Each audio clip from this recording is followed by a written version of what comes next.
それはレバヤさんニュースだ。デセントライズだ。逃げろ。誰でも音できる。誰でもスキルを稼げる。ガバナンスまである。中集権のメディアはもう終わりだ。真相から立ち上るインクと真実がぶつかる。レバヤさんニュース開かれる海嘘はない。読んで書いて氷結しろ。力はみんなのもの。いい霞をたたえろ。ニュースは君のものだ。レバヤさんニュース。レバヤさんニュース。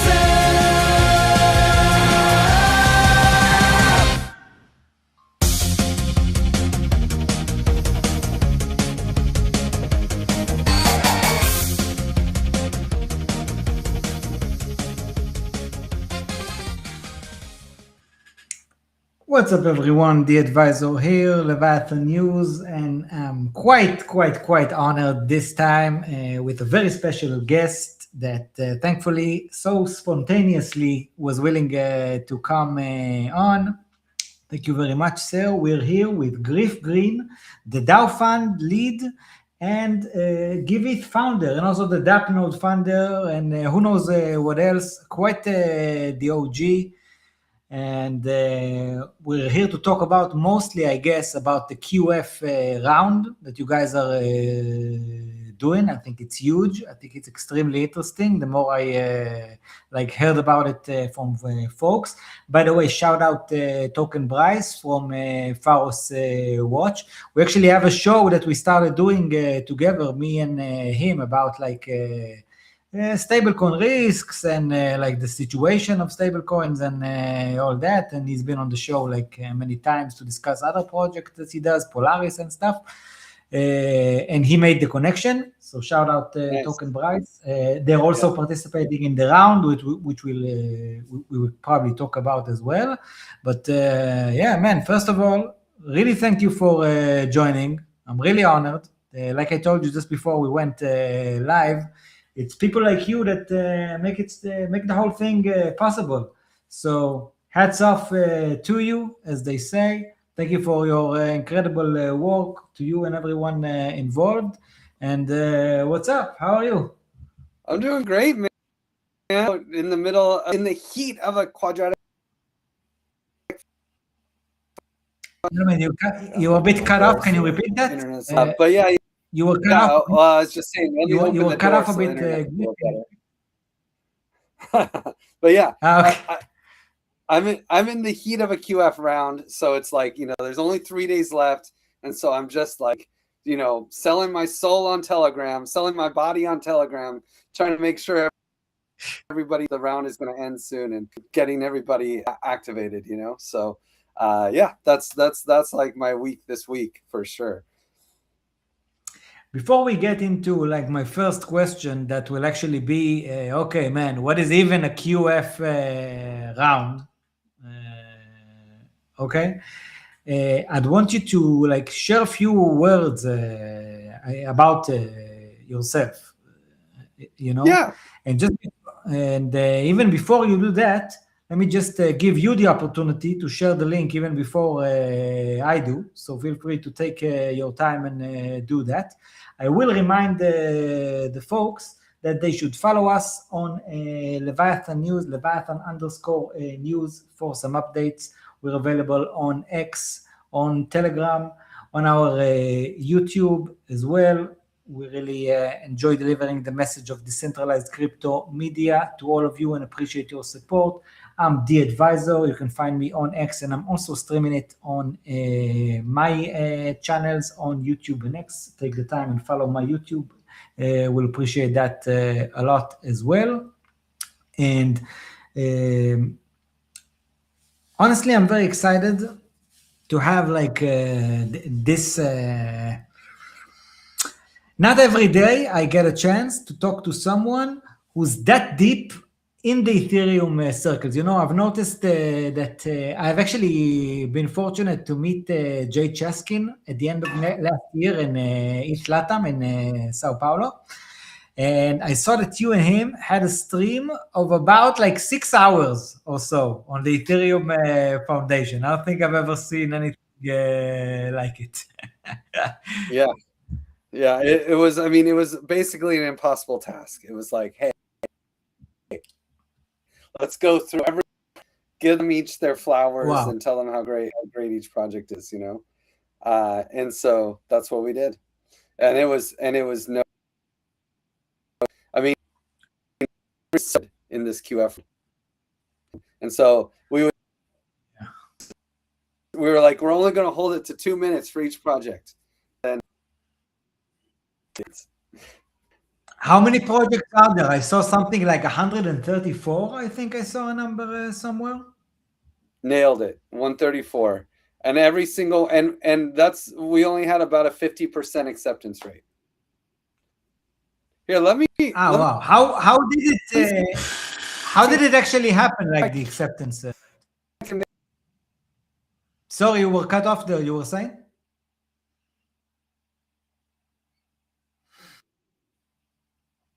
Let me try to get Griff back on. Can you hear us now, Griff? Yeah, I'm gonna see if I can mess with my internet a little bit and make it better. Hold on, I'll be right back. Go ahead. Let's wait on Griff to see if he can improve his stream a bit. I'll pop the screen out and I'll use the opportunity for now to show you some of the relevant links. Let me just share my screen over here. So this is all done by the DAO fund. Let me just pop this up here. As you can see, you can visit the website, thedao.fund, and if you go to the homepage, it's this one. I'll let Griff tell us exactly what the DAO is. And as you can see, he's one of the curators, and he's also the founder of Giveth. And right now, we're in the middle of their first ever funding round. I'm going to ask him what is a quadratic funding round. It's basically, I think it means that they're going to pay a lot more, like whatever someone's going to donate, they're going to donate a whole lot more from their fund, which is kind of incredible. Let's see if we have Griff back on. Yeah, Griff, are you with us? Better now. So at night, sometimes my family puts a little Faraday cage thing over the Wi-Fi router, so I just took it off. Incredible. Thank you for that. I was just showing people on screen the DAO.fund website and mentioning the fact that you guys are doing, actually, this is the first ever like Ethereum security round. Tell us what it is. Let's start by that. Like, what is even let's even do it like for those who really aren't familiar, like from the beginning. What is even the DAO fund, and what is Giveth, and what is this QF round? Sure. So the DAO fund comes from some edge case funds that are actually given back in the DAO. So for people who really don't know anything, right? The DAO was this crazy project in 2016 that it was my first crypto project, actually, and it was a huge success. We raised $150 and really proved the use case of capital formation on Ethereum. Because at the time, it was the largest crowd fund that had ever happened, period. But then we proceeded to be hacked for $50 million. Whoa. And ended up hard forking the Ethereum network to rescue all the funds and save the day. Because at the time, Ethereum was less than 1 year old. The main Solidity, for instance, the programming language, it was 8 months old when we deployed, and there was 14% of all Ether in existence in the DAO smart contracts. 14%. How much again? How much? 14% of the market cap. Wow. Of Ethereum. So wow. 14% of all Ether was in the DAO. And so because it was so serious and the bug and all this stuff, the community rallied together to hard fork the network. And the way the hard fork worked is it basically, we injected a new transaction into Ethereum. Everyone had to upgrade their nodes. They agreed with the hard fork. They had to upgrade their nodes to run this thing, to add a new transaction. Basically was like, hey, this transaction takes all the money out of all the DAO contracts and puts it in this one new contract where anyone with DAO tokens can come and get their money. The problem with that was that it only solved the problem for 97% of the Ether. 97% of the Ether was claimable by DAO token holders, but the other 3% had other people who didn't have a token to represent their claim. So I basically led every angle of the DAO hack recovery effort. So I led the team that hacked the rest of the money from the DAO. I led that team to back on Ether Classic because it created this parallel dimension where the DAO hard fork didn't happen. The old Ethereum, they call it Ether Classic. So the people who didn't want to upgrade their nodes to steal the money, we were able to still use those. That created this weird like place where there's also this other Ethereum where the hack never happened, where the hack still happened. And so in that Ethereum of all Ether Classic in existence. So we gave all that money back to the DAO token holders. And weird, funny thing about the DAO hack, it's the only hack where everybody made money. So the hacker got money on Ether Classic, the people in the DAO got all their Ether back, and they got Ether Classic on top of it. And everyone in Ethereum actually got Ether Classic as well. In fact, the Ethereum Foundation for over a year, they didn't have to sell any Ether because they could just sell Ether Classic.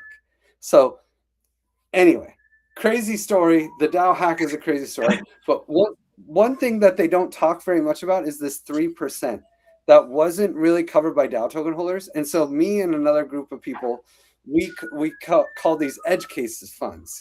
And I was leading on a 3 of 6 multi-sig that basically made new token contracts and other withdraw contracts so people could get that money out. Percent of that was, but that left about 0.6% of the DAO in these edge case contracts that were not quite as secure as the hard fork contract. They had other like complexities in them, and they were contracts written 10 years ago with our 3 of 6 multi-sig with our keys exposed for 10 years. And percent of in October last year was worth over $300 million.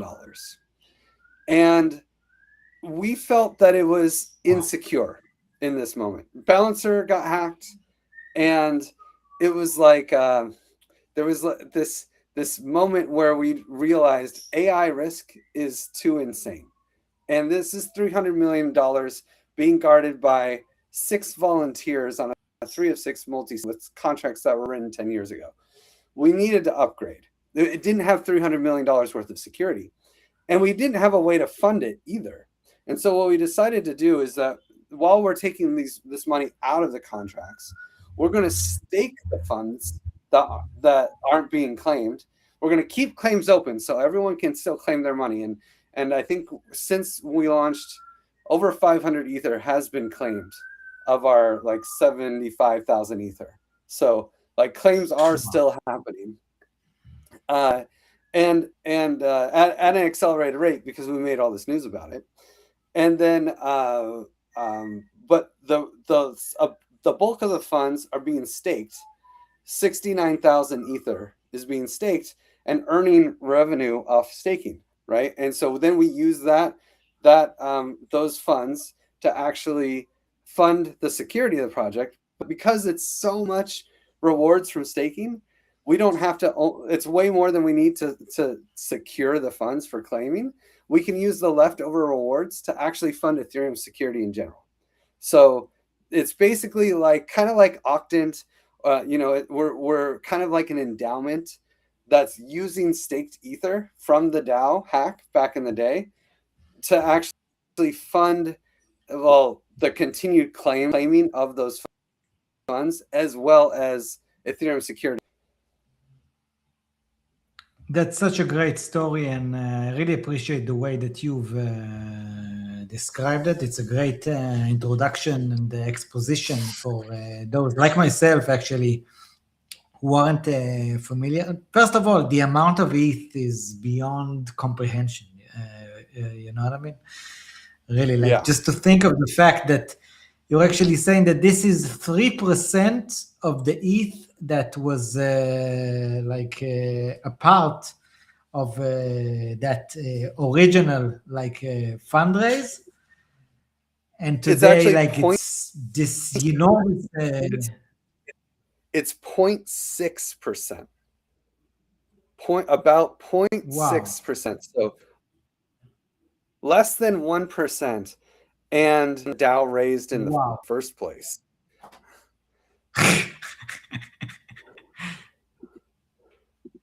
That's insane. It's pretty wild. It's one of those stories that could only happen in crypto.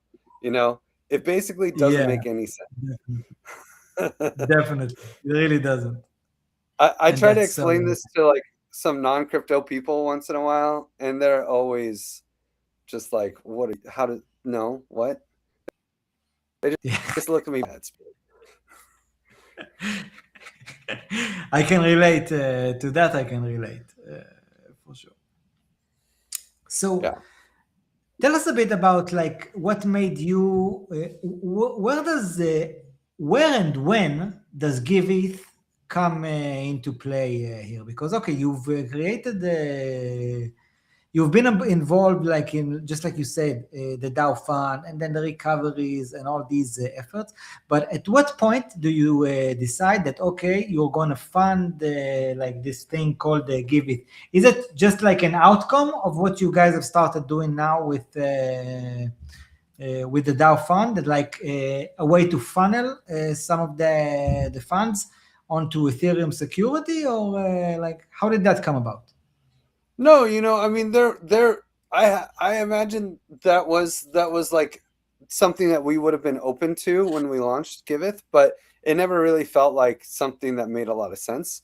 We launched Giveth, me and Jordi Bellina, who's also very like crypto rock star guy. We founded Giveth right after the DAO, actually October 2016, and our thought was that we wanted to build DAOs for charity, because the DAO was kind of not a failure, but it had some issues, like the DAO space was a complete disaster at that point. And in fact, that's why the ICO craze came on, and people didn't do DAOs to raise funds, because smart contracts weren't really safe. So we needed smart contract auditors. And so we wanted to do DAOs for charity, basically, as a low risk opportunity to continue experimenting with DAOs. That was why we founded Giveth. And really it's part of my whole crypto, mission, you would say. And same with Jordi Bellina, who's from Barcelona and has been a major part of the independence movement in Catalonia. Both of us are really crazy anarchists, basically. I don't know if Jordi would say he's an anarchist, but we both want to see something better than governments. Governments are really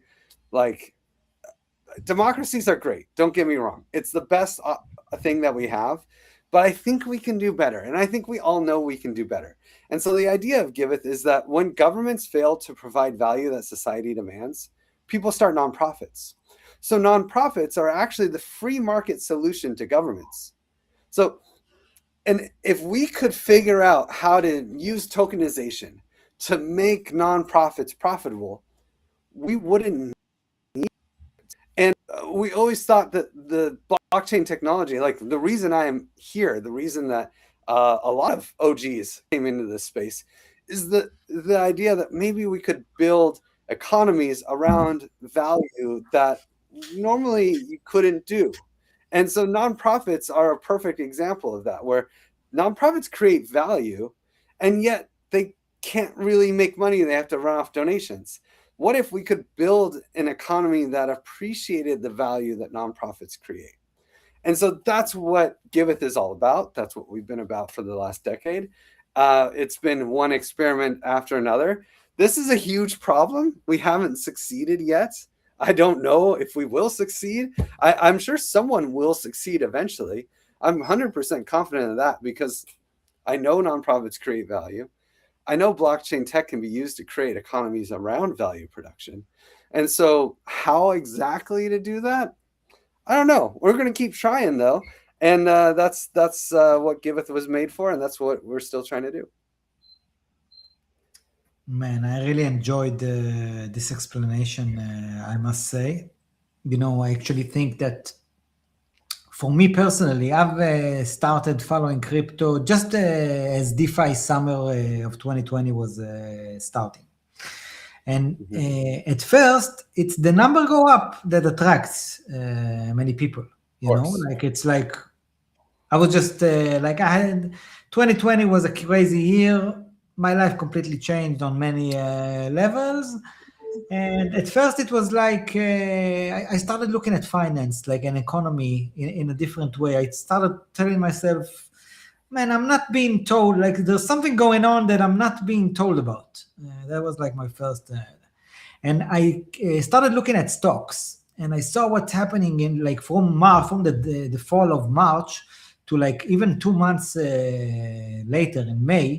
I was like, this is not a normal year. Like they kept telling me that in stocks, 20% a year is insane.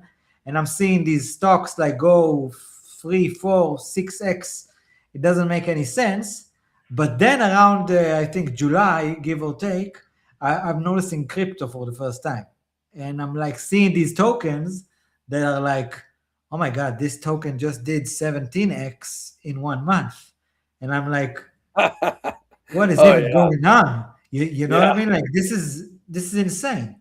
But after a short while of starting like to follow and being so hypnotized by the numbers, you actually start looking at the people within the space, like the builders themselves. And of course, there's a lot of noise and a lot of scams going on and a lot of nonsense.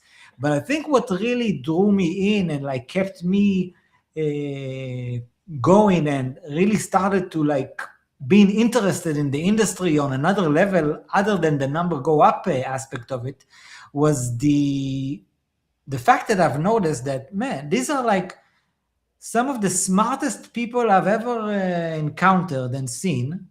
And also, they're not only smart, they're extremely ideologically driven in a way that I'm not familiar with any other industry that contains a population of builders which are that much aligned and into what they do. Meaning, like this concept of freedom tech and the attempt of building a different society is actually what, even beyond the number go up aspect of thing, kept like mesmerizing me, because it was like, oh my God, like look at these people.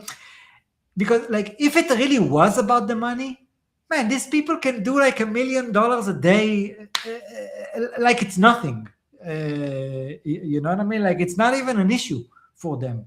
It's quite obvious once you even slightly start digging in that the real builders, they don't do it for money. Like they honestly, most of them seem to not even care about the money on many levels. They are so driven in their aspects of creating a different world and a better world and a freer world and a more sovereign world. I don't even know exactly how to describe it, but it definitely I can definitely resonate with you when you say that, okay, you want a world better than what we have. And I don't want to get into like the political aspects of it, because I think that there are so many other challenges rather than creating a free economy in order to really be able to establish like a society in which humanity can thrive in. But I think it's so important, first of all, that people like want it, dream of it, try to build like the infrastructure for it, because it won't just happen. Like society will only grow into it once like the extreme people within society will build the proper infrastructure to one day allow it. And again, I'm not saying that I think it's close. I think that there are so many types of obstacles along the way that we're not going to be there tomorrow probably, but there's the day after tomorrow. That's kind of the whole point. And really, I salute people like yourself who are actually like taking it to the next level and really try to build it. And by the way, one thing that I can definitely agree with you, like even if democracy seems like on many levels, democracy, it is the best way and it seems like the best way, but honestly, it's not such a great product. And often, it's the whole point is like, how many real democracies are there?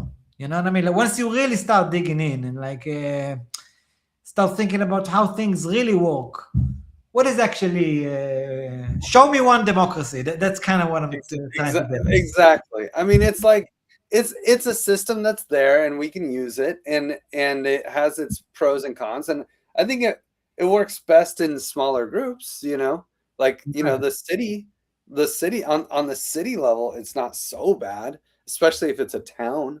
It's not so horrible. Yeah. But a good village is great, but yeah. But then you go nation state and it's just like, well, these lobbies are really what control things. But to go back to the Ethereum stuff, because you had mentioned something that I wanted to jive off of, but I didn't feel like interrupting. It was like, there's like a lot of blockers getting us from the point where normal people can really use this tech. And I think the biggest blocker is safety. We spent so much energy making the most secure technology that you could ever imagine. It's like you have your own private key on your computer or in a hardware wallet, and it's like, you can cryptographically prove that this is you. And in all the wallets, they're very secure, but they're not actually safe. People are getting phished all the time. People are sending money to the right address on the wrong chain. I've seen nonprofits lose money in every way you can imagine. I've been onboarding nonprofits onto Giveth for the last decade. They've done it all, man. They've done it all. They've clicked all the phishing links.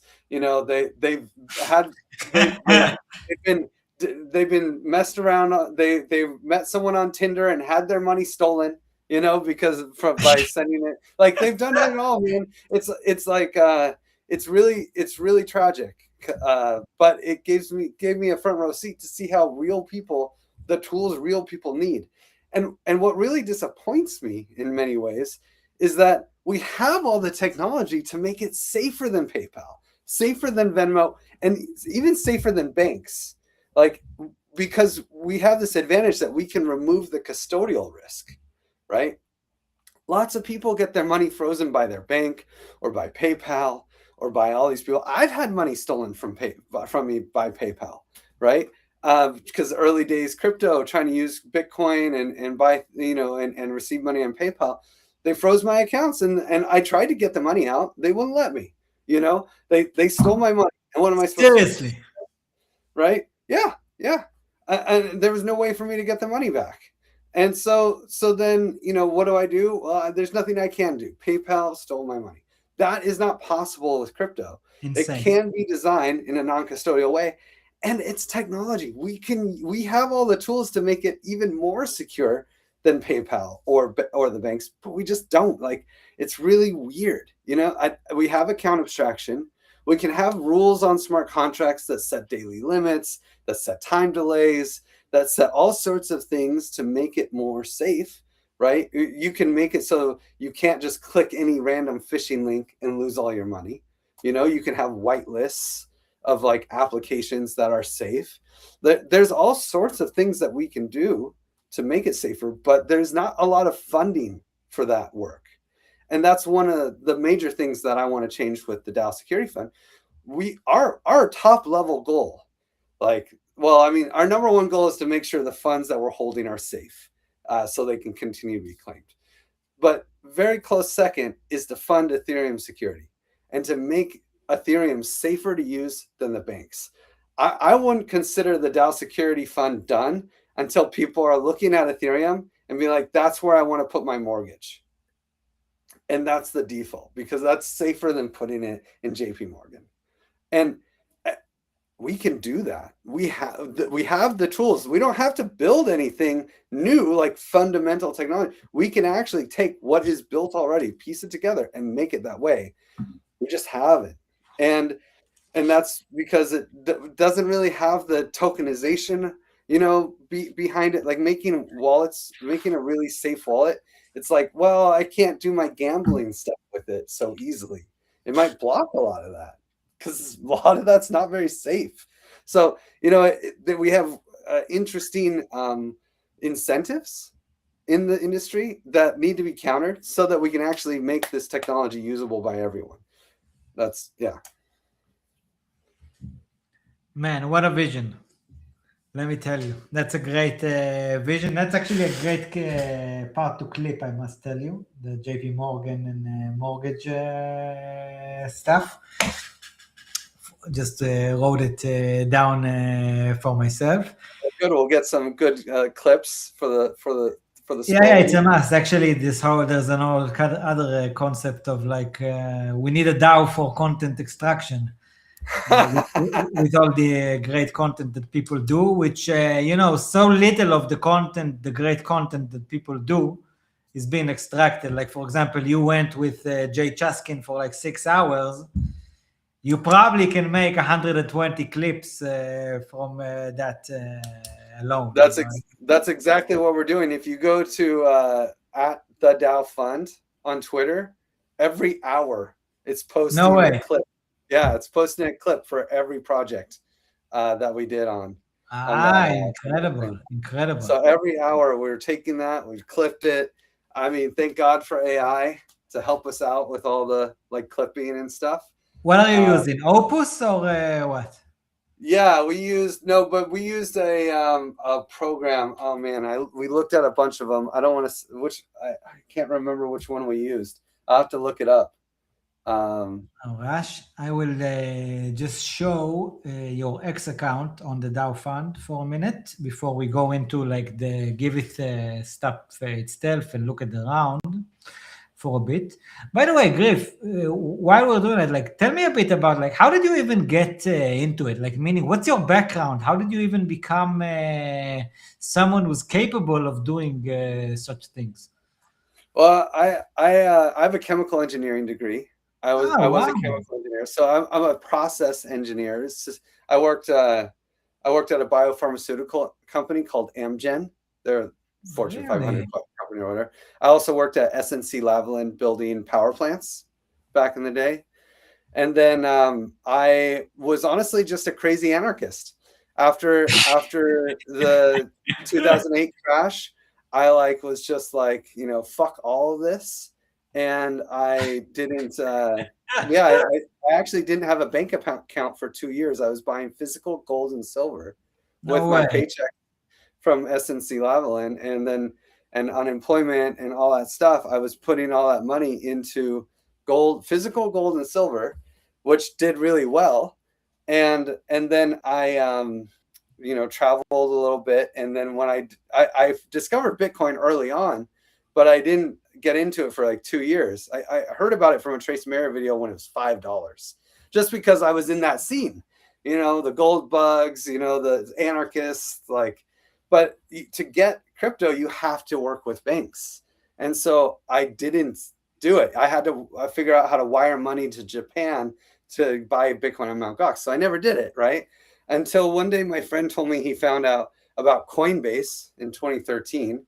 And so he got he was buying drugs off Silk Road, right? and so he was like, and I was like, dude, you got Bitcoin? I want some of that. And so he got me Bitcoin. I set up a BTC account. He sent me some Bitcoin, and I kept half of his Bitcoin and bought a bunch of other coins, Litecoin, Feathercoin, TerraCoin, Namecoin, and then and a bunch of other ones. And then I didn't really think about it much, but I actually traded $3,000 worth of gold and silver for Bitcoin when Bitcoin was like under $100. Wow. It was right after the Cyprus, like in 2013, April 2013, it pumped to 250 and then dumped to back down to 50. And I bought right after that dump. And so, yeah. And so then I didn't really think too much about it. I thought it was cool and I was sort of watching it. I was always watching it. But then when it went to $1,000 and I made like 17 grand, I was like, dude, I could live off that for a year. Like $17,000 was a lot of money for me. I was literally basically a dude living in his van, you know, like, I mean, I would live in my van in the summers on the West Coast. And then so at first I had a pop top camper van, and then I actually bought a U-Haul. So I set up like the back of a U-Haul to be a studio apartment. And then I would just go up and down the West Coast doing Craigslist stuff. I was a Thai masseuse. I would give Thai massage. I would buy people stuff for people on Craigslist and then like drive it to them, you know? And so like a delivery guy, right? But then I became obsessed with crypto. After it went to $1,000 and I started reading into it, I was so aligned with like all of the, you know, in 2013, crypto was a very different space. Like this anarchist thing, it was like the dominant voice. It was like bankless was like a thing there. Like, we don't need banks. We can do better than governance. We can rebuild everything. This is our like exit plan, you know? And that was the dominant thing. And I mean, in 2013, you could read all the content in crypto. It's like there's like Reddit and there's Bitcoin Talk forum and like the Let's Talk Bitcoin podcast. Like there really wasn't that much even going on. Vitalik was writing the Bitcoin magazine, right? Like, and so you could pretty much digest all the information. I took it all on. And so then I was like, you know, I went to Ecuador before this, and I really liked this town in Ecuador, and I knew they had a 5% tax on money leaving the country. So I was like, Bitcoin's made for this, right? So I went to Ecuador. I'm like, I'm going to be the Andreas Antonopoulos of Ecuador. I'm going to like be the evangelist of Ecuador. I'm going to tell everyone about Bitcoin, how great it is, build a community, maybe start an exchange or something, who knows, right? And then, unfortunately, Ecuador decided to make Bitcoin illegal, and I didn't end up in a prison. So they don't feed you in Ecuadorian prisons. No way. Like, yeah. You have to, like, nonprofits feed you, you know, and your family comes and tries to give you food, right? It's that bad, right? So I'm not going to take those risks. I left Ecuador. Yeah. But while I was there, I actually started getting a master's degree in digital currencies. And so I actually have the first degree ever in digital currencies. I collected it a week after the DAO was hacked, though. So where did you get that degree? Like, where do you study that? University of Cyprus. University of Nicosia in Cyprus. Yeah. What, like you did an online course while you were in Ecuador? Yeah, it was a 2-year master's degree program. I started in Ecuador. I traveled a lot. I kept doing the van thing and in the summers in the States, and then I would travel. I went through Latin America and was doing the course. I went to Bali while I was doing the course. I just, you know, traveled around, and I was trading Bitcoin as my primary funding mechanism. So, you know, that's why PayPal stole so much money from me. Amazon also took a lot of gift cards from me. There was like this purse.io thing that you could do. So it's like purse.io, you could buy stuff for people on Amazon. And so I would like buy gift cards with Bitcoin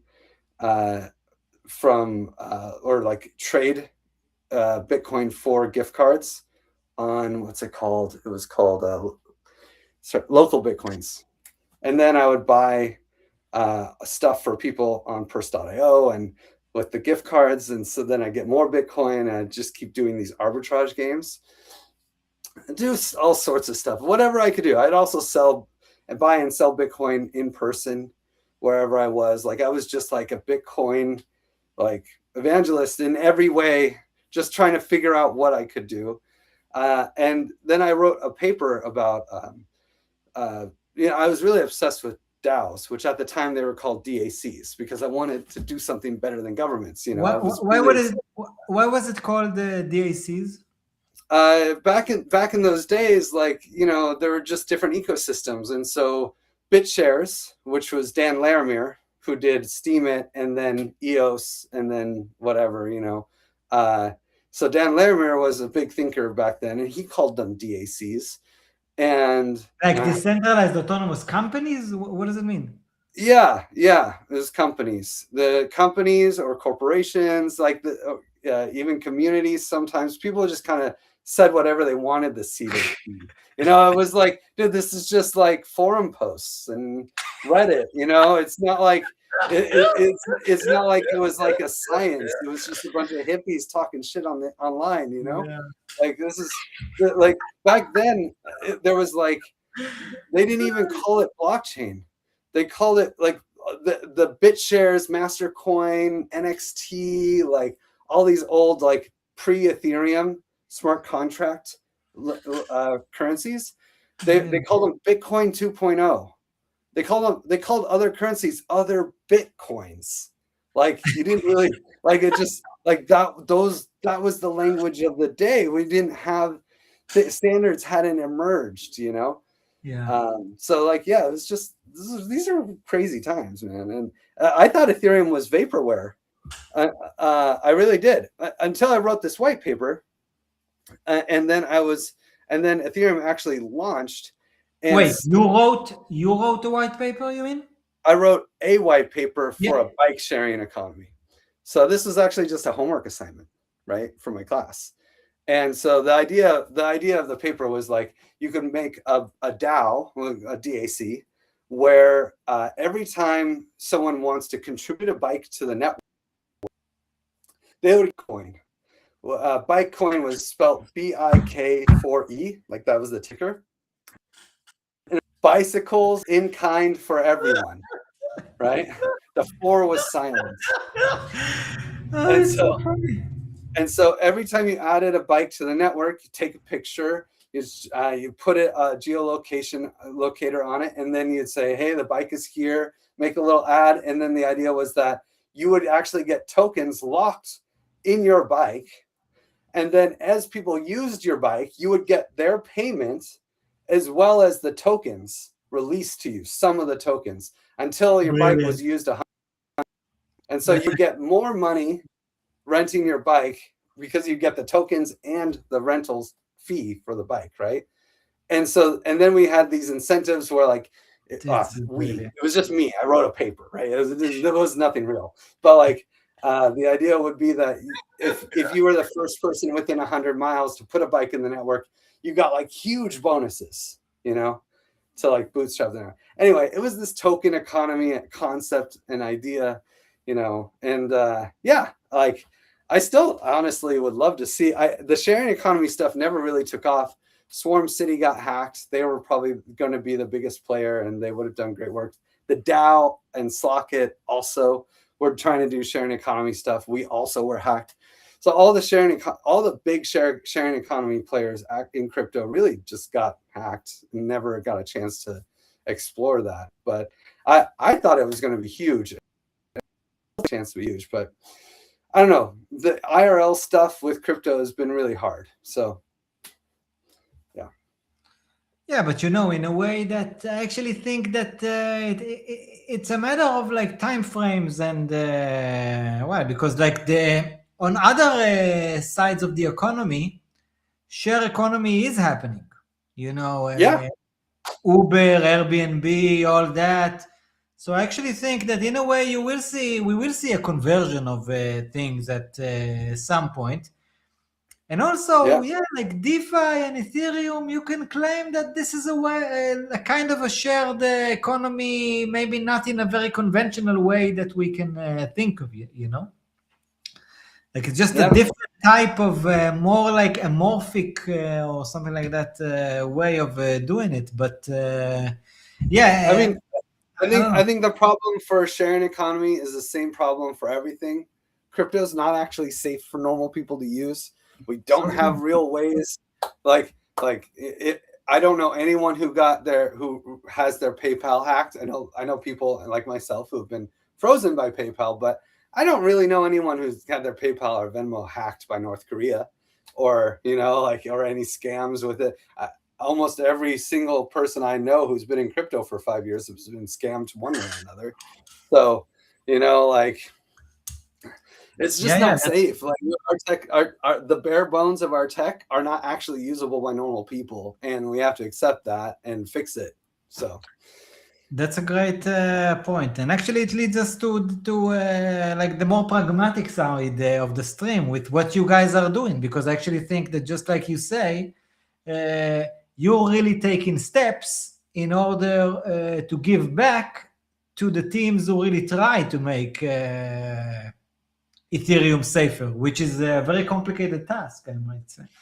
Yeah, I mean, the thing about crypto is it's all built on open source code, and so open source is naturally a public good, right? It's something that's really hard to normally fund, because you can't charge someone for using it. It's open source; anyone can use it for free. Now we find other mechanisms by like printing money and blah, blah, blah. But the thing is, when a lot of that stuff, to be secure, it needs open source security. And there are all these great projects and all these great people that are building incredible tools for everyone to use to make them safe, make people safer. And yet they don't actually have funding to do it. And it's just tragic, because like, this is what we all need for crypto to blow up. This is what we need Ethereum to be safe, right? But all the people who are building free to use protocols and open source software and tools that people can use to make Ethereum safe, they don't have any funding. And so what we're doing, we're running this QF round where there's 134 projects. Every single one of them is an epic project providing something for free to the Ethereum community. Some of them are just like Rect, who has a newsletter, or also Block Threat. Actually, by the way, I just had Diogo from Rect last week. Like my previous stream was with Diogo from Rect. Yeah, so they're great, and they're providing data on all the projects that get hacked, which is really a lot. They have a lot of work to do. they have a lot of hacks to catch up on, right? Then you have like formal verification tools. This is like like LFG Labs is producing with Verity, which is like basically formal verification is used in the aerospace industry and all these, like, when you depend on software to keep you alive, you formally verify the software that it does what you expect it to do, right? And so, while we don't rely on Ethereum to keep us alive, it is high value software. So it's nice to add formal verifications to it. There's actually a lot of great formal verification tools. There's HEVM, there's Verity, there's like all the fuzzers. There's like so many things. There's EVM CRISPR is a tool I use every day. Actually, it allows you to write some simple code, like a script, and then like click. Make it a transaction that just pops up in MetaMask. So, and you can you can do really complex things on Ethereum. Like, a lot of times when you want to do something directly in a contract, you'll go to Etherscan and you'll connect to Etherscan and you can basically do that same kind of thing in EVM CRISPR, except you just write it all out and you can make it all in one transaction. And you just click a button and it'll pop up in MetaMask. Right, so you can do really cool stuff. I use this all the time. CRISPR is that company where they edit genes or something like that, no? Yeah, I think it's a technique. It's like, yeah, and that's what it's like. So one thing that made EVM CRISPR the most famous is using it to where the way contracts work, they often have this proxy upgrade pattern where you'll have like the contract that you interact with, but the actual functions that you call are in another contract, right? And so everyone is interacting with this contract, but actually the functions that they're calling are in this contract. And so what you can do to upgrade the contract you're interacting with is to change the underlying implementation. And so this is how you upgrade a contract. And so what EVM CRISPR can do in an upgradable contract is in one transaction, you can actually change the underlying infrastructure, the underlying function of that contract, and then add like a function you want to call, and then remove that function and add it back to how it was. So you can basically, it's like EVM gene editing, right? You can take a contract, add a function that wasn't there, call that function, and then move it back all in one transaction. So it's like extremely safe. And so a lot of times when there's a bug in a contract and it needs to be fixed, people will use EVM CRISPR to script it out just because it's easier. I mean, they could do it themselves with like terminal and stuff, but EVM CRISPR makes it really easy. Man, but there's so many. Let's go back to the main one because there's so many cool projects here. Just keep scrolling down. Go to any random. Actually, also had anti-capture on. Oh yeah, Neto or Zug? Yeah, I had Neto because I met him in Sao Paulo in November. What a great guy. Neto's an amazing dude, and anti-capture is super cool. I mean, like, you know, governance. They've been going around and helping people like make sure that they don't get caught with governance attacks.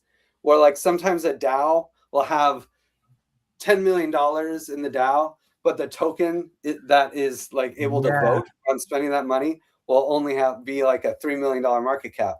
So you could go and buy $1 million of the token and steal all 10 million, right? It's insane, to be honest. Like this whole vector of like governance attack, and the fact that he told me that like they try to like in a way like in kind of like a white hat way to discover stuff like that before they happen and approach the DAO and make sure it doesn't happen. What a great initiative as well. And then they often don't get anything for it. You know, they basically, I mean, and this is such a common story for all these projects here. Yeah. They are providing free value to our community. And then when they do it before the hack, sometimes they get nothing. Sometimes they get a little something, right? If they do it after the hack, well, look at DeFi United, $300 million to solve the problem, you know? But there's no money to prevent the problem. I mean, and also because, like, you know, now if they wouldn't have done it, they would have been in such a huge conundrum. Totally. Like, they kind of had to find a way to do it. Like, imagine the loss of trust that, even just from the point of view of Aave, you know? Yeah. Like, how would people trust? I must say that even after that, I actually think that quite a few people have lost trust. Oh, yeah. Well, I'll tell you right now, it feels like all of DeFi is scary because of AI risk, you know? Yeah, that too. And also, like, you know, upgradable contracts and whatever. Like, honestly, there are very few like DeFi protocols and services that I would actually want to interact with. You know, I'm of two minds of that because I agree, like, immutable is better. But then at the same time, I'm so scared that AI is going to find bugs that we can't think of right now. That like makes sense. Yeah, like if they're immutable, they're also going to be hacked. I agree. And that's why DeFi is in such a bad spot. Man, you guys have some amazing stuff here. Revoke, Y Audit, DeFi Scan. If you go back up, I want to talk about Seal 911 because Seal 911 is probably, in my opinion, one of the most important projects on the list. I guess I made it. What does it say, Griff Green here? You are part of Seal 911 as well? I'm not actually part of Seal 911, but I did start this company. Well, it was never a company, but I was leader of this group called the White Hat Group. And from 2016 to 2019, we kind of did the same thing Seal 911 does now, which is like when an ICO gets hacked, they would call us and we'd help them.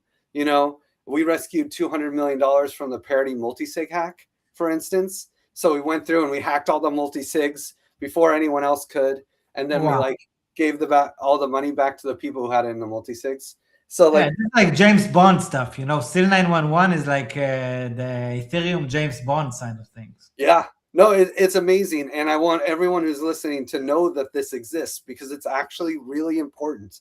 If your Telegram ever gets hijacked, if you ever have like some kind of issue in crypto, you get phished, you get scammed, of a scam happening, you've got to message Seal 911. It's literally like crypto's 911 service. This is insane. Yeah, But it's such an important thing. Yeah. By the way, you just approach them on X or what? Like what? No, you DM them on Telegram. It's at seal_911_bot. So SEAL_911_BOT. Go to Telegram, type that in right now, and just say like something like incident response solution or something like that. So you have it in your Telegram, some keywords so you can search and find it later, because you don't know you need it until you need it. I guess 911 is probably the best thing to search for. Just search for 911 when you need it, and then you can find it and you can message them and you can be like, oh, okay, now I know. And like, people get scammed, and then other scammers start talking to them pretending to be SEAL 911. Yeah. And then scam them more. It happens all the time. It's like these ambulance chasers, the fucking ambulance chaser chasing vampires. It's just like, it's so bad. Like, our industry is so bad with this stuff. SEAL_911_bot. Yes. But these guys are heroes. They run. What happens when you message them? They have this ticket platform on Telegram where it creates a new ticket, right? Like a new chat room.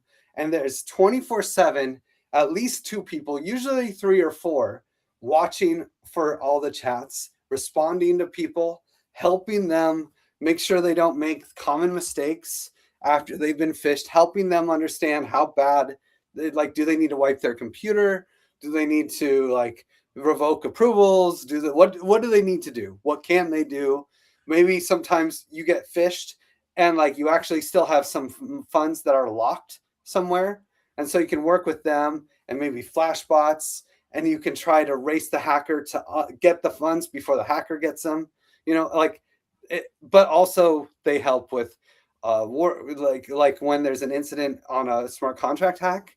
They help like coordinate getting the right people. They'll talk to exchanges, they talk to governments, they make sure that whitelist, they put all the hackers' addresses on blacklists, so like they can't withdraw from exchanges. I mean, SEAL 911. So this Kelp DAO. So I'm on the Arbitrum Security Council, right? And when the whole Aave Kelp DAO Layer 0 hack happened, there was $70 million worth of Ether on Arbitrum. And it was actually SEAL 911 who coordinated everybody to get them to help us become aware that we could freeze the funds on Arbitrum. Okay. And actually steal that money from North Korea. Wow, that's like $70 million, something like that, right? Yeah, and it's the first time we've really been able to steal money back from North Korea in any meaningful way. I mean, at least as a community, they've been able, like with Tether, to block funds. They've been able to, do like exchanges and get funds locked up in exchanges from North Korea and stuff like that.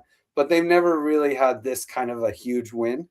So, and definitely not with a DeFi protocol or an L2. Yeah, exactly. Any of that. It's not the same as like calling Tether and it's not like having a completely centralized entity like Tether, Circle, whatever, freezing something to really, and especially to need to activate the council and stuff like that. It's something very different. Especially 2 days after the hack. Usually sometimes they're able to rescue, like if they're really quick, they're like, oh, we stopped them before they could get it out, but like 2 days later to get the money back, that basically never happens. So that was like a huge win for them. Like literally Taylor was crying. She was so happy that she was able to help coordinate the whole thing to make it happen.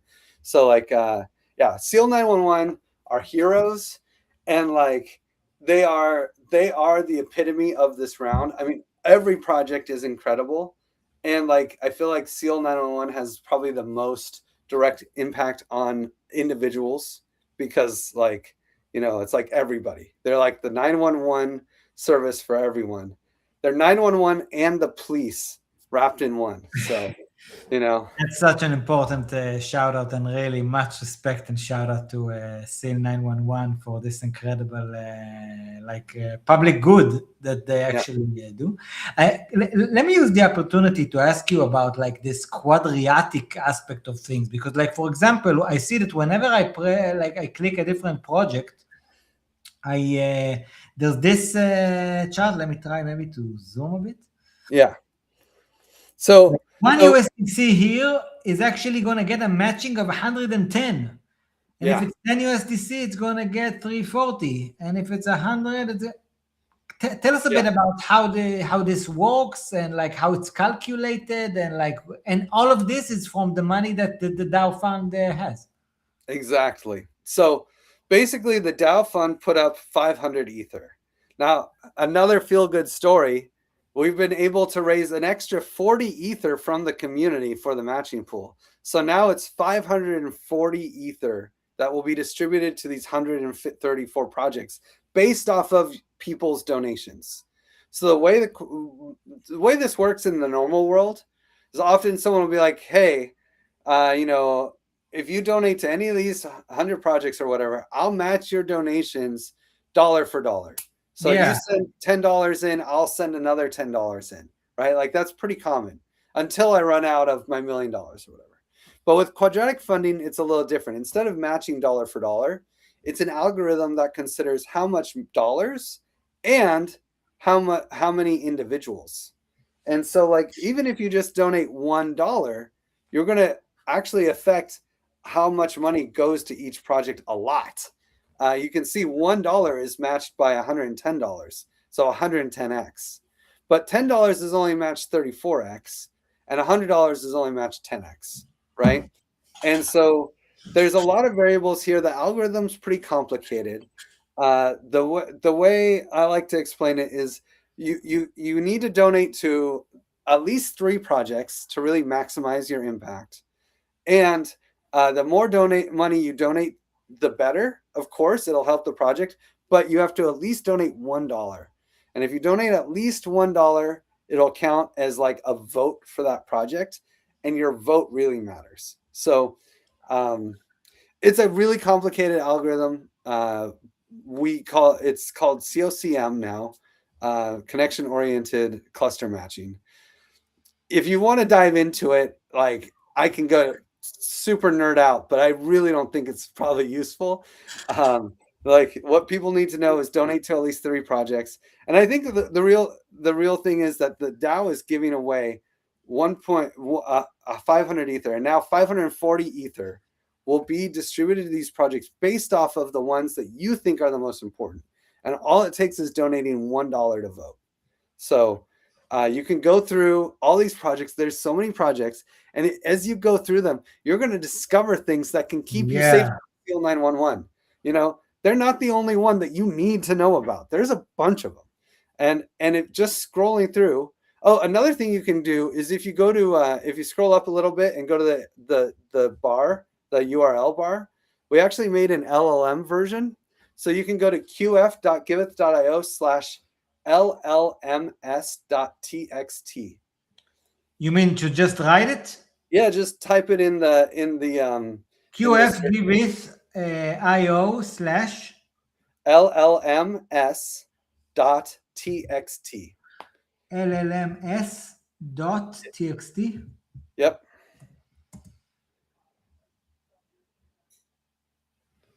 Let's see if it works. Here, and I can type it in our chat too. I hope I did it after the /llms.txt. Yep. Let's see. How do I put this in here? Oh, I can't type in there. Oh, here it is.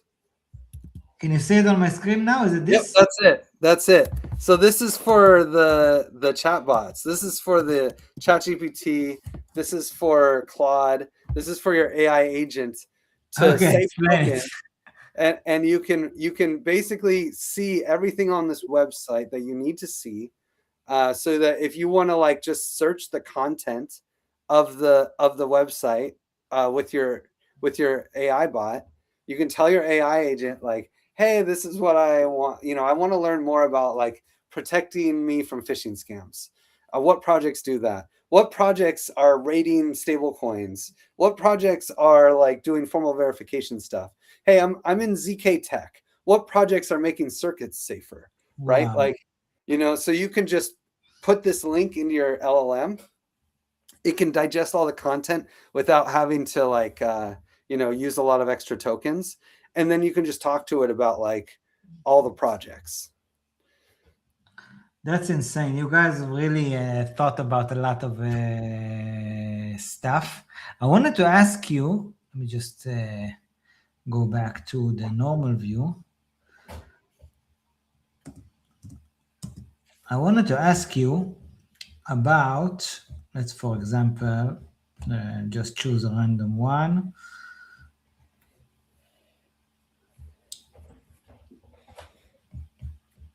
What's this? Like, if you see that, okay, you have this like 1 USDC is 90, 10 USDC, just like you explained with like some kind of an algo account.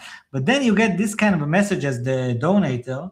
Donations of 5 or more are eligible for givebacks. Yeah. Boost this project to increase its rewards percentage and visibility on the project's page.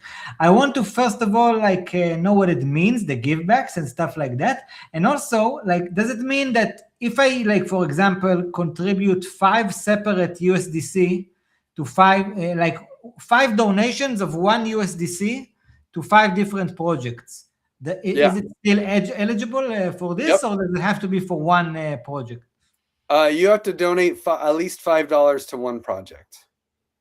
And so what is givebacks? We actually run a raffle every month and we raffle off 1.5 million give tokens, with the top winner winning 1 million give tokens, which is something like $1,000 ish right now. I'm not sure what the price of give is, but and so every month, some lucky donor who donates over $5 to a project will win 1 million give tokens.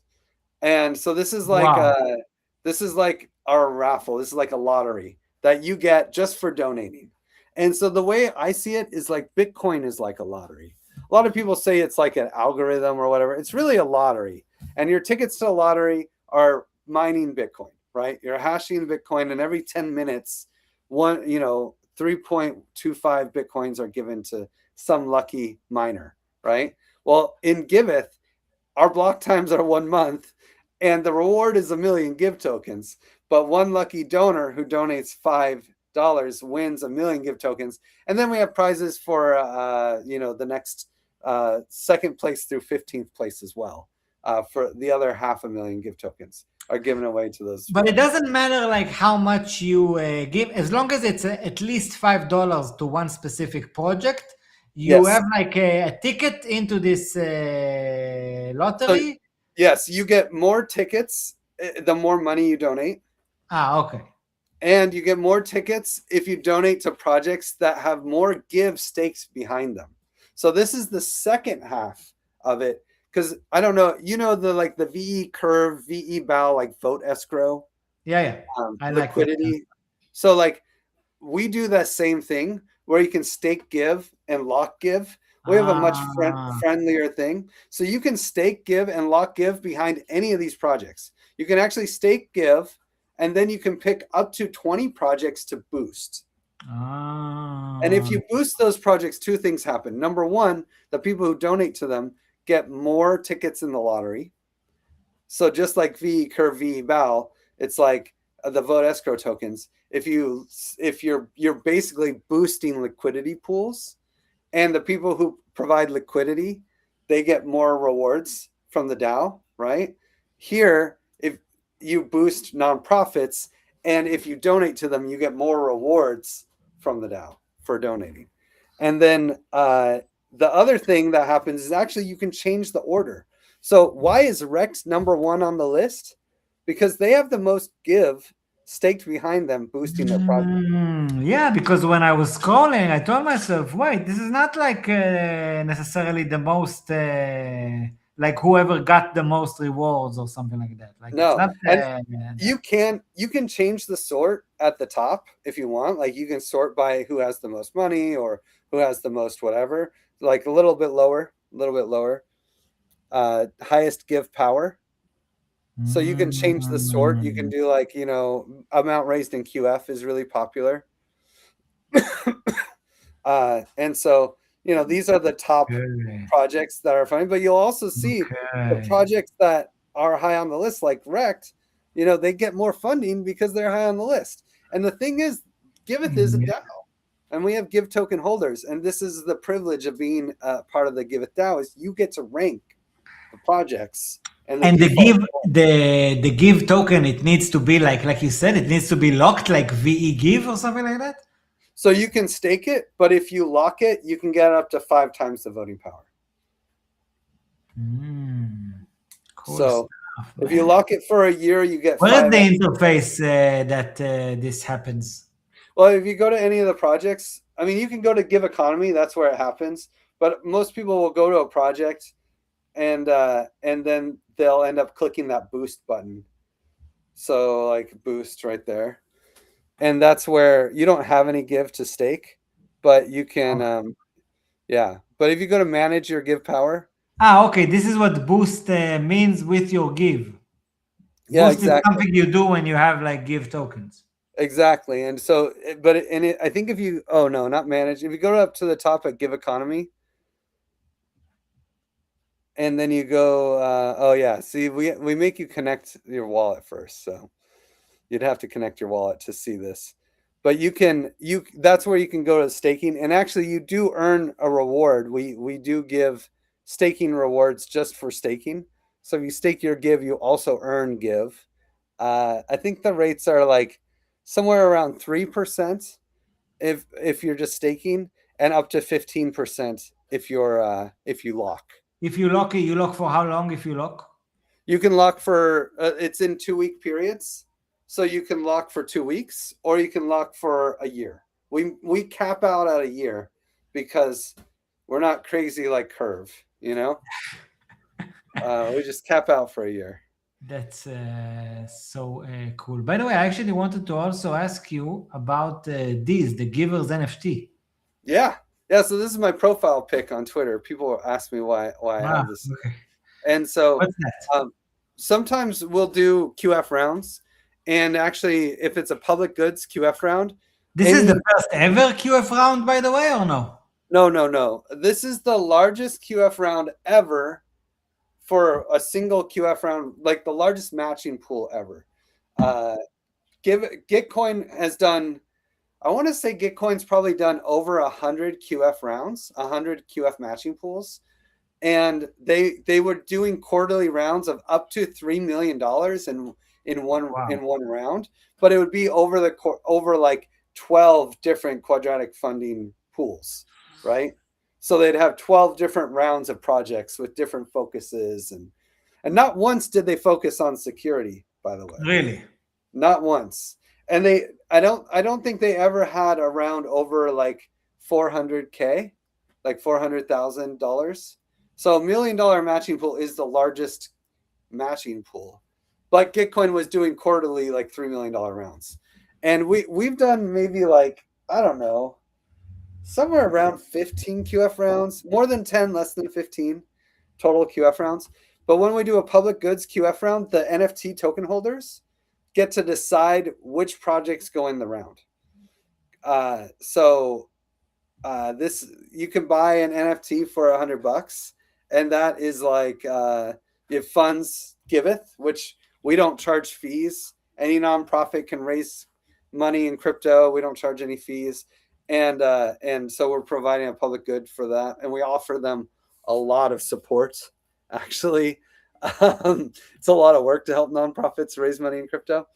But also on top of that, we do collect donations if people want to, they can donate to us when they check out, right? So there'll be like an optional fee when you check out. So we don't make, Giveth is not a money-making operation at all. We don't make money running the platform.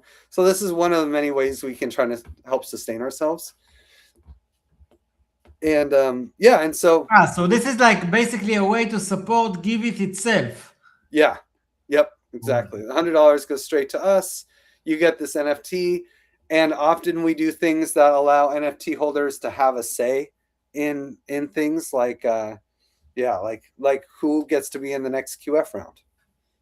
Ah, nice. For example, how did you guys decide on who is on this round? Well, the DAO put up the $1 million matching pool, so they kind of got to decide how to do it. And by they, it's funny because I wear my Giveth hat, but I also wear my DAO hat, right? Yeah.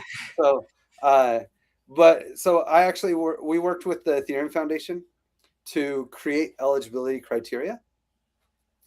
And probably the most important criteria that we rejected people on was like proof of public benefit in the past. So every project in this round is giving away something for free somehow and has done it in the past before we announced the round. So either they're providing really cool open source software that anyone can use for free, or they're providing some kind of service like Seal 911 that anyone can use for free, or they're doing something that is a public good. And they have proof of doing it in the past. It's not just a promise of doing it in the future. Or a lot of projects, a lot of great projects were like, oh my God, I'll open source right now. Like once the round came out, they open sourced and they're like, let us in. And they're like, no, because there's projects that have been doing this before there was money, know? And so that's one requirement. The other requirement is you have to be security focused. So for instance, Cointelegraph, they didn't apply. They have lots of security like articles, but they're not really a security project. Whereas Rect is a security focused project. Exactly. Like there's podcasts that might have talked about security in the past. And then there's Cypher Talk, which is always about security every time you listen to it, So, that was the other main thing. It's like, this project is great, but it's actually a privacy project. Or this project is great, but it's actually kind of more of a general purpose project. So yeah. Amazing, man. Quite amazing. Man, I'd really want to continue with you. First of all, the round is open for like 3 more days, something like that? Yep. Only 3 more days. So you got to get your donations in. And you've already mentioned how there are so many benefits to people who will participate beyond the clout and the lottery and the give tokens and all that kind of stuff, which is quite unique and really, again, like I salute you for doing something so cool and great. And you did say that on your stream with Jay Chaskin on the Etehreum Foundation, you've actually gone on all these projects. So for anyone who really wants like the full version and to really get some of your perspective on each and every one of these projects, which surely it already seems like from the small sample size that we've done, like it's such an educating process, I guess, to even just learn about them. That is the biggest reason to participate in this round. Even if you don't want to donate, just go throw that link in the LLMs, into your LLM and ask it about security projects that you can use. Like go through the Giveth, like qf.giveth.io, look at all the different projects and just like scroll through it and you will be safer. I guarantee hundreds of people will end up not getting phished or hacked or lose some money somehow because they just participate in this QF round. Like I'm confident of that because it's just like all the projects are here providing some kind of way to keep you safer. And it just depends on what you want. Like, I really love, there's actually a lot of cool rating agencies. Like, you went on to Core 3 and you looked at them, and you looked at Pharaoh's Watch, or you were talking about Pharaoh's Watch, and there's like Blue DeFi Scan. DeFi Scan. Like, these ratings projects, they're all so cool. Like, I had no idea, but Ripple's stablecoin is actually one of the safest stablecoins in crypto. Yeah. Can you believe that? No. I know. But like, they're very heavily regulated. They're basically like a bank. I had no idea. But like, they're like one of the safest ones. And I never would have known that. I mean, I'm not going to use it still because like Ripple, but like, I mean, but still, it's like, it's interesting. Yeah. No, there are a lot of tokens or stable coins that, for example, that okay, you think they're one thing, but they're actually not. And I actually think that Pharos does an incredible job at like giving them not only the safety scores, by the way, all kinds of stuff. And by the way, I'm sure that you know it, but for those in the audience who don't, like DeFi Scan and Pharos Watch, Token Bryce is actually a leading character in both of them. Like, he's the founder and the main man behind the Pharos. With DeFi Scan, I don't know if it was him originally who founded it, but he's also like a very important figure in DeFi Scan as well, which is like a kind of a tool to measure the decentralization level of a protocol. Basically, like kind of an L2 bit for protocols, I'd say. Just like anti-capture, by the way, it's in a way, when I talked to Neto about it, he told me it's kind of an L2 bit for like a governance token or governance situations within DAOs. And yeah, I agree with you. Like even just the process of going over the round, not only for the contributions. And by the way, like the amount of capital that you can actually move, even if you just like take, I don't know, $10 and you like give $1 to each project, the amount of money you will actually be rewarding them is huge. Like, it's like $1,000. At least $1,000. I mean, It depends on which project and how many. It's a really complicated algorithm, but I mean, if you donate $1, you're going to be donating. You're probably going to be changing the results. If you donate $1 to 10 projects, you will probably change the results by over $1,000. So like $1,000 will be taken from the projects that you didn't donate to and be given to the projects that you did donate to. So like that's the coolest thing about this, is that like people who don't have a lot of money can actually have an impact just with their attention. But the thing is, you have to put down that $1 so you know you're not like fake. You also have to prove you're human. So we do have like you should really use an address that has done a lot of stuff in DeFi or has like different patterns that like you as a human have used. And we actually human.tech, I mean, if you're probably human or not. If you're using a brand new address that doesn't have a lot of things, then you have to go to their webpage and actually like prove that you're human, so that we don't have bots coming in and just donating to a bunch of individual projects. It's very important. It's very important to not gamify the system and really allow like organic participation by real people and real like users from within the community who really want to leverage on their money and give so much. Like the fact that you guys have built this system where someone can actually take like $10 and generate over $1,000 to like other projects, that's innovation, let me tell you. And again, like we said earlier in our conversation, like you said, only in crypto, man. You know what I mean? Only in crypto. Like totally. Some stuff they just can't do anywhere else. And really, much respect to the great works you guys do. Check out the full screen with Jay Chaskin on the Ethereum Foundation account if you really want the deep dive, or the 6 hours deep dive. So prepare yourself for it. Probably the better thing to do, honestly, the better thing to do is follow at the DAO Fund and just we have each one split into 2-minute clips and a little explainer on each project. Nice. So you can just scroll through and look at the tweets on the DAO Fund page, and you'll be able to see like all of the different projects. And then if you want to go deeper, you can play the 2-minute clip.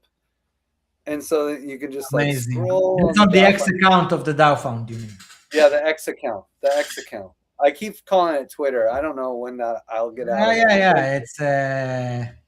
It's clearer, so all good. One day I'll figure out to call it X. I just haven't gone there yet. Man. No rush. You have better things to do. Let me tell you.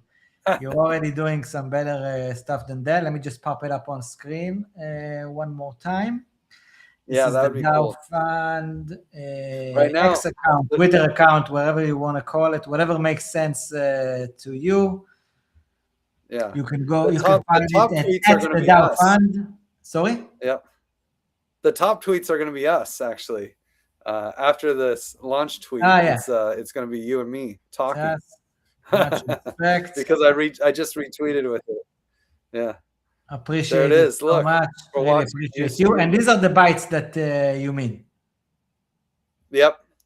So like here's Simproof, Pharaoh's Watch right there. Look at that. Yeah. For example, if we go, there's Token Bryce even being tagged. Amazing. And it has the link immediately to your YouTube, basically the DAO YouTube. Yeah, and you can watch it right there if you click that play button. Yeah, of course. Yeah, and you can watch it if you click the play button too. It's all from the stream with Jay Chuskin. Shout out Jay Chuskin. Incredible, man. Really incredible. And yeah, seriously. And that was his idea. I mean, sorry? That was his idea too. He was the one. He asked for a 6-hour stream, man. It wasn't me. I swear to God, I didn't put him up to. He got it. No, much respect to you guys. Really, it's so important actually, and really appreciate it. And man, Griff, thank you so much for your time and for what you do. Really, hats off. Hats off to you, man. And I will really be honored to have you back on once the round is over and you have some like interesting stats to share or whatever interesting information that you will want to come and share, or maybe give us some clues about what's going to be the next QF round and when. Will be an honor to have you back on again. And again, guys, check out the round at qf.giveth.io.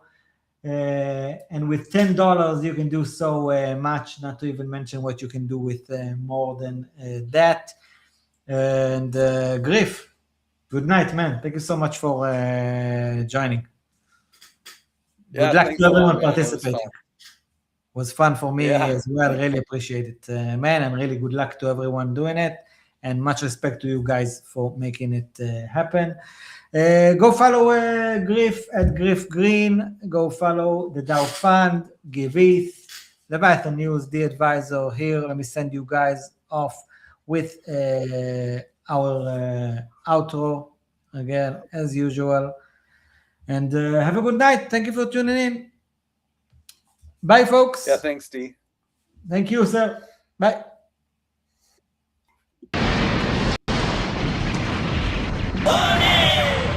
それはレバヤさんニュースだ。デセットライズと逃げろ。誰でもトトできる。誰でもスキーを稼げる。ガバナンスまである。中集権のメディアはもう終わりだ。真相から立ち上るインクと